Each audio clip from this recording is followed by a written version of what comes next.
cómo es que te metiste en este lío de ser carmelita descalza? El lío comenzó por conocer a las carmelitas descalzas de mi pueblo, que eran unas mujeres muy especiales y bueno, yo las sentía siempre como especiales. En su sencillez, en su simplicidad, en su conversación, empecé a dejarme sorprender por el misterio de su vida. Y quise descubrir cuál era el secreto de su vida. Quise descubrir qué era lo que alimentaba aquella vida, aquella fuerza que yo percibía en ellas.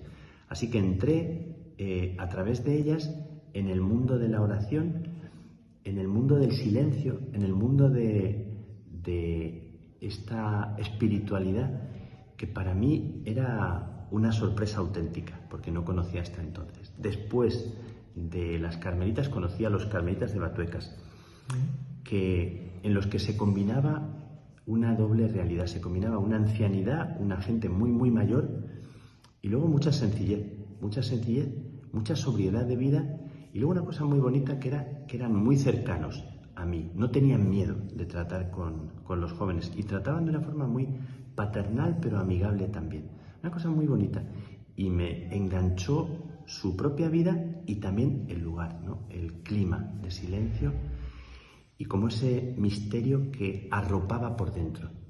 Una sensación muy, muy bonita, pero fue a través de las carmelitas de Plasencia que empecé a entrar en ese mundo. ¿Y qué te pasó allí en Batuecas con una galleta? En Batuecas, eso siempre me lo pregunta la gente, porque yo siempre he sido muy goloso y en Batuecas la comida era muy sobria, muy simple, muy sencilla.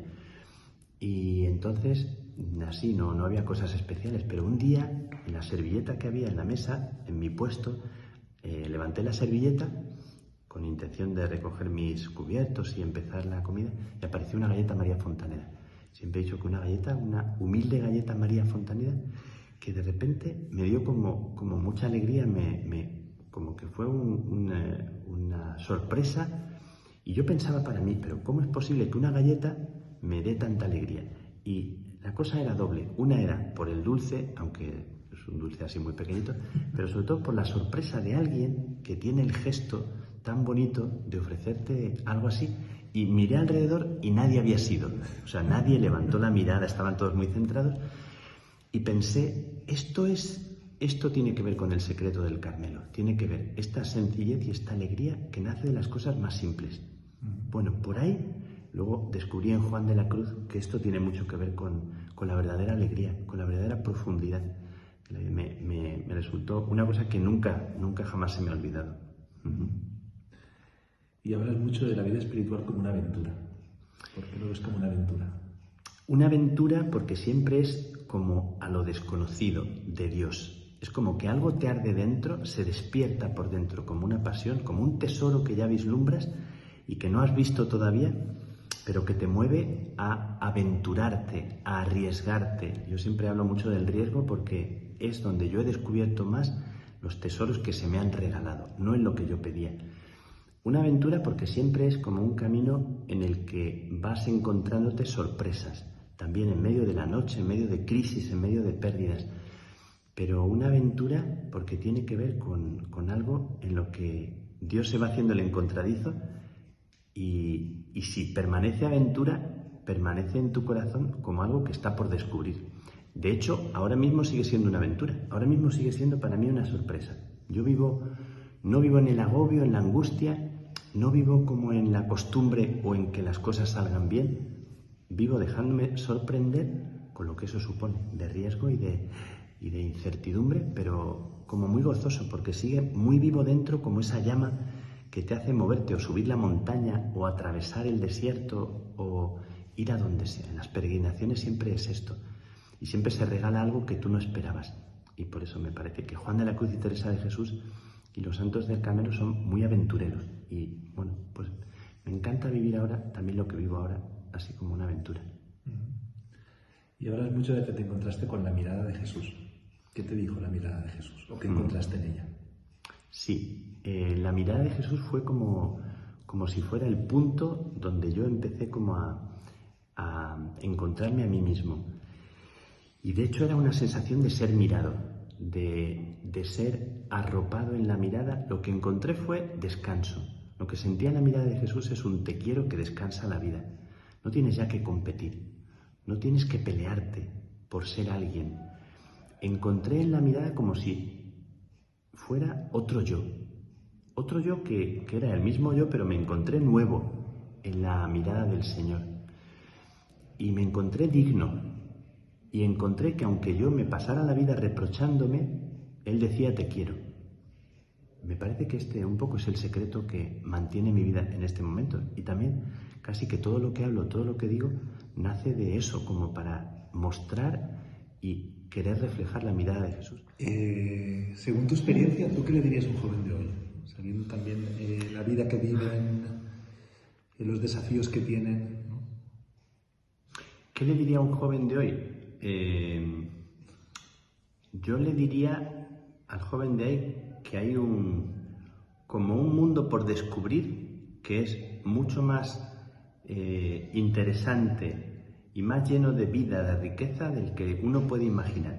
Y es un mundo que necesita ser explorado, que necesita ser descubierto. Hay como tantas cosas por descubrir cuando uno ve películas, ¿no? Como En busca del arca perdida o cualquier cosa. Cualquiera de las películas de aventuras siempre encierran como algo que no se conoce todavía.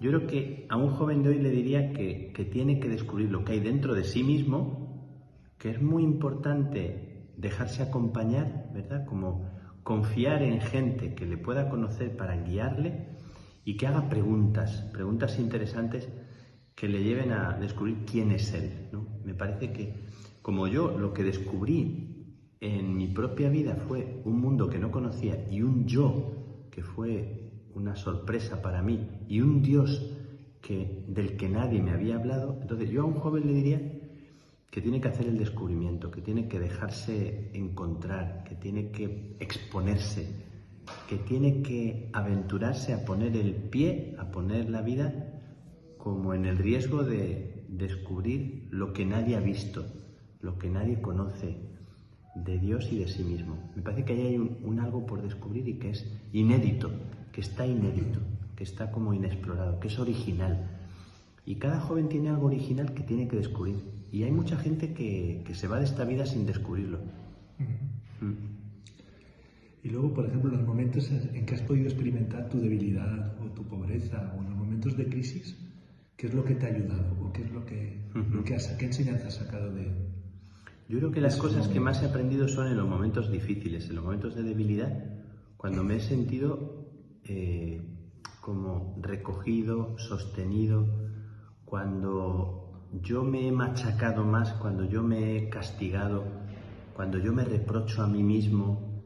De repente surge siempre como una vía que se abre y se me abre a través de dos caminos, como la mirada de Jesús, que Santa Teresita me enseñó que no es de reproche, nunca, siempre es de reconciliarte y de reconocer tu propia pobreza, tu propia miseria, pero de dejarte levantar, de no quedarte en tu orgullo caído sin dejarte.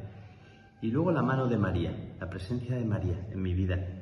Siempre en los momentos de crisis, siempre, el Ave María, que es como la presencia de María, me ha sacado a luz, es como que me ha alumbrado en los momentos de crisis. Luego en los momentos de crisis y de noche es cuando siempre más he aprendido.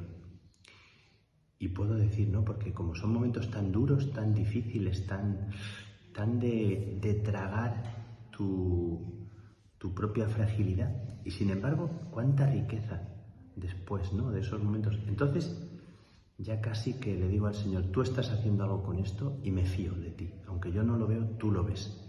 Los momentos de más angustia, me acuerdo cuando era provincial, no ahora, era provincial de la provincia de casi toda España, que yo decía esta oración, yo no veo, pero tú sí ves. Entonces y me daba oxígeno esa oración, ¿no? Tú sí ves, aunque yo no veo. Y ahora que estamos entrando en los años del centenario de Santa Teresita, ¿qué crees que puede aportar Santa Teresita al mundo de hoy o a los jóvenes de hoy? A mí me parece que Santa Teresita, aunque hay gente todavía que no entra, pero Santa Teresita me parece que tiene una sabiduría muy especial, una sabiduría en medio de una precariedad tan grande, de una fragilidad, de una vida tan quebrada por muchas razones, ¿no? No solo físicamente, la enfermedad, la noche espiritual, pues la precariedad de su comunidad, la pobreza de su tiempo, la teología tan pobre de su tiempo. Todo lo que hay alrededor de Teresita es como una realidad que invita más a lo mejor a no creer que sea posible como la fecundidad o el tesoro que ella descubre, justo en un tiempo tan lleno de pobrezas, ¿no?